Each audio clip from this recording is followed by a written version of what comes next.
Hey, what's up guys? This is Astranox. This is going to be a guide with tips for Caides 11. I'm going to be using 3-star free-to-play heroes in this team. I'm going to be talking about other heroes that you can use. I'll show you guys my gear, my stats for each heroes after the run. So let's begin with a run and I'll talk about mechanics and all that. There's a lot of mechanics I need to explain to you guys for this fight.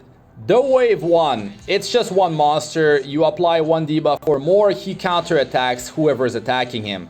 He doesn't deal much damage at all. As you can see, he can stun 30% chance with that attack. He attacks everyone with his ultimate. It will recover his health. The more debuff you have on him, the more HP he will get back. To be honest, like, no big deal, not much damage, and he will dispel all debuffs. He's immune to speed down and decreased combatriness. Okay, the main boss has a mechanic called danger level. You need to manage that. You need to have heroes in your team with a non-attack skill or, non-attack skills.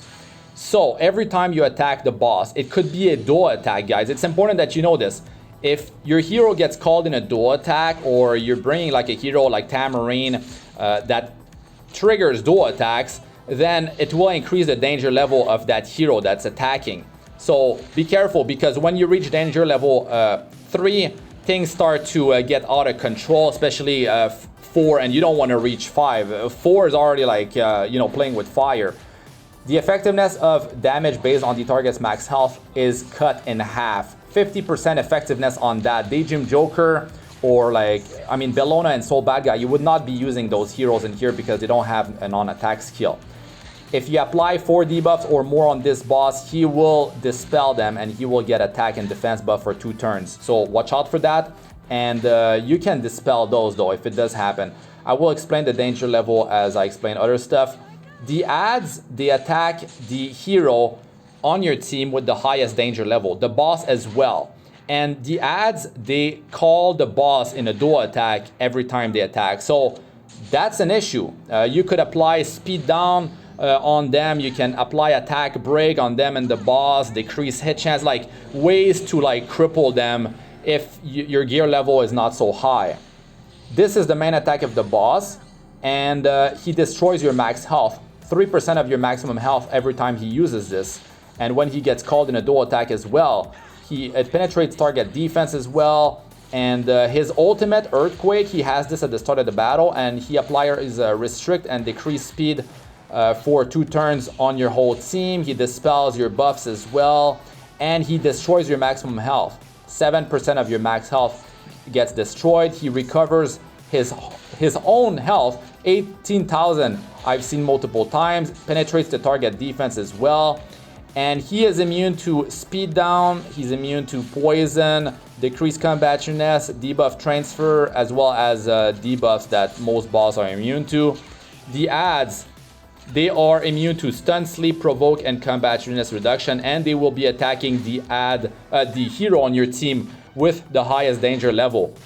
You can see I've lost some health, maximum health on my heroes, and you can be using barrier to counter that, to help you to increase your effective health to survive, things like the boss and the adds, all attacking that hero with the high amount of danger level.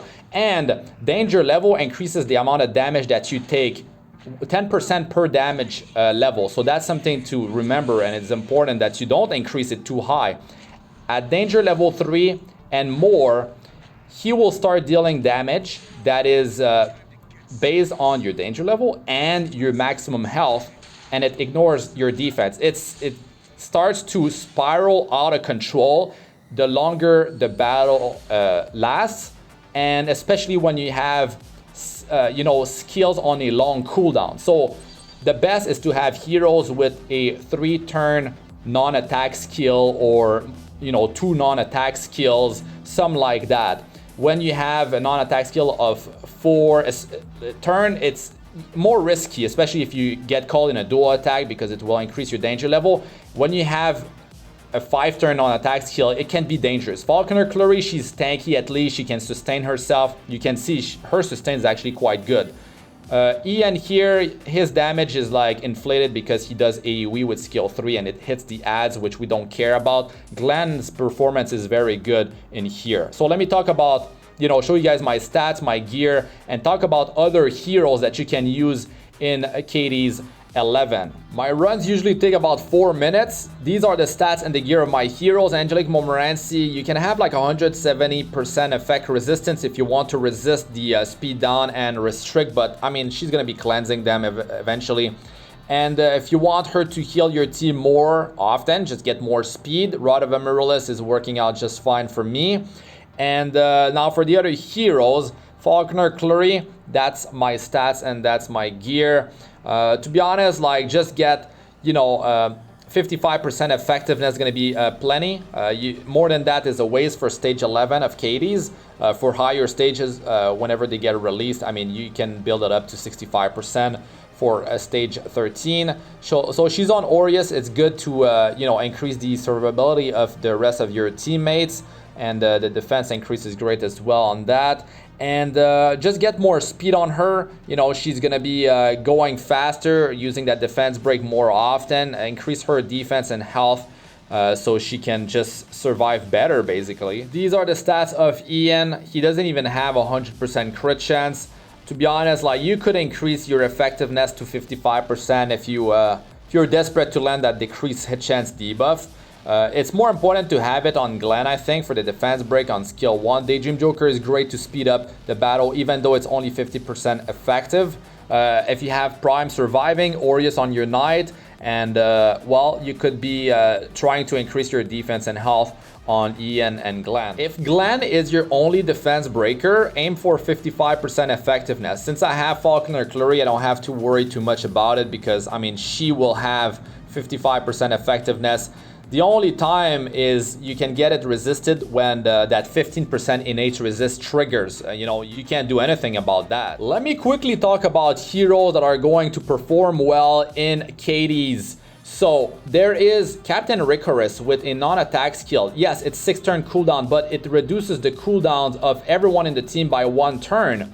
And yeah, it's 5 turn minus 1. It's actually 4-turn cooldown, this thing. He's got defense break, you know, 50% chance, 75% chance when you have speed buff on himself. And let me quickly say the name of heroes which are going to be good and the cooldown of their skill or skills. So Ricorus 4, Hatan could be really nice here, 3 turn. Furious 3, he's actually amazing here. I use him on my 4th account. Maya, 4 turn, she's got attack break against all the enemies and she's got defense buff for your team. Maya can definitely be extremely good in Caides. Mercenary Helga, good hero for there. Celeste, not so much because she's gonna spam AoE when her health is 80% or more. Enot, 3, but he's got 3 debuffs and he can stack bleed. It's dangerous to use him, but he could definitely work. Yuna 3, but she's AoE based. I don't think she's gonna work too well. Godmother 3 debuffs, 4 turn on her cooldown. It's too many debuffs, especially when you have defense break, which is not part of her kit. Roseid 3, he could work, attack break. Kairis, nah, she's got poisons and the boss is immune to that. Judith 3, but no. Luluka 3, Luluka is gonna be amazing if you have her, if you're lucky enough to have her. It's gonna be great. Sermia 4, I use her on my first account, she's great. Violet 4, I use him on account 1, very good as well. Chloe 3, she could definitely work quite well. Challenger Domino, I've tried her, she works well as well. 4 turn cooldown. Top model Luluka 4, she's more dangerous though because her attack 1 can attack twice and it's gonna increase her danger level twice. Blaze Dingo can definitely be very powerful here. 4 turn cooldown for him. Rose, 4 turn and 3 turn. I use her on account 4. She performs very well. I use Lilius as well. 4 turn cooldown on Destruction and Daydream Joker. Tywin, 3 can work. Troublemaker Crozet, 4. I use him on account number 2 actually. He works just fine. Vivian is dangerous. 5 turn cooldown. Isaria is dangerous. 5 turn cooldown. Flan, you probably don't want to bring her in there. 5 turn cooldown anyways. And if you use Vivian, I would pair her with Captain Ricorus. I think it could work because he reduced cooldown of everyone in the team. because 5 is really dangerous for the danger level thing, especially if you trigger duo attack. It's just gonna like pile up way too fast. It's gonna take way too much damage, I think.